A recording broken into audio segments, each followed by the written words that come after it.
Let's talk to Charlie McGrath from Wide Awake News a little bit more about this. Hey there, Charlie. Thanks for joining us. Thanks, what do you make of this denial? How much does he not know that's taking place within the NSA? Well, a great question.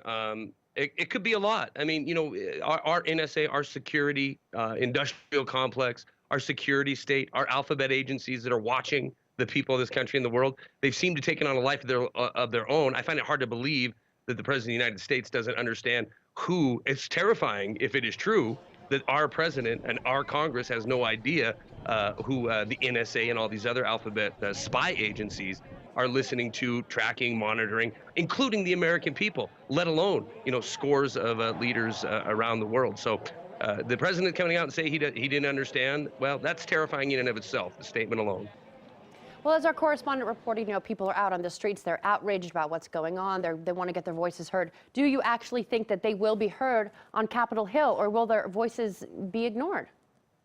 Well, if the Patriot Act, this 12-year anniversary, and the implementation of it has taught us anything, it's that the people will not be heard.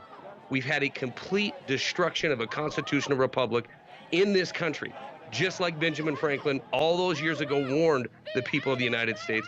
If you're going to trade your freedom for safety, you're going to end up with neither. God bless the people of Stop Watching Us US, or Stop Watching Us rally. I'm glad they're out there doing it. I'm glad they got 500,000 signatures, but we need 100 million, 200, 300 million people to wake up and realize that we've turned into a Stasi-style police state. And Congress seems to be interested in nothing more than collecting the revenue that they need in order to maintain their positions of power by the same military and security industrial complex that is watching the people of this country and the world illegally. So essentially what you're saying is, for this movement to actually be heard, it's got to at least gain the momentum minimally of an Occupy Wall Street to actually gain ground and make significant changes. Is that right? I believe that. I believe that's 100% correct. I don't think the 535-member body of Congress is looking out for the American people. We need to wake up and realize that we're losing our freedom at a rapid pace every day with legislation like the Patriot Act and everything that has come since then. Well, as you had mentioned earlier, this rally coincides with the signing of the Patriot Act. How has post 9/11 security really benefited the United States in what you've seen in your time as a journalist since 9/11? It's not benefited the American people. It's not benefited freedom or sovereign nations on this planet one bit.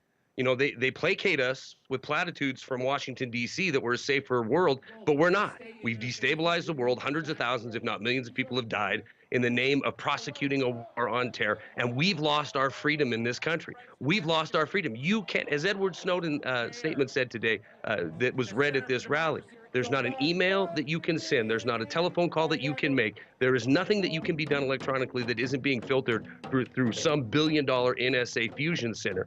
So, the results of the Patriot Act, I believe personally, and I think a lot of people in this community and independent media believe the same thing, isn't resulting in a freer world and the spreading of democracy around this world. It's resulting, the result has been a global effort to put the hands and the power of surveillance in the hands of very, very few. And it's terrifying, and we need to wake up to it. All right, we'll leave it there for now. Charlie McGrath, founder of Wide Awake News, thank you very much for joining us, sir. Thank you.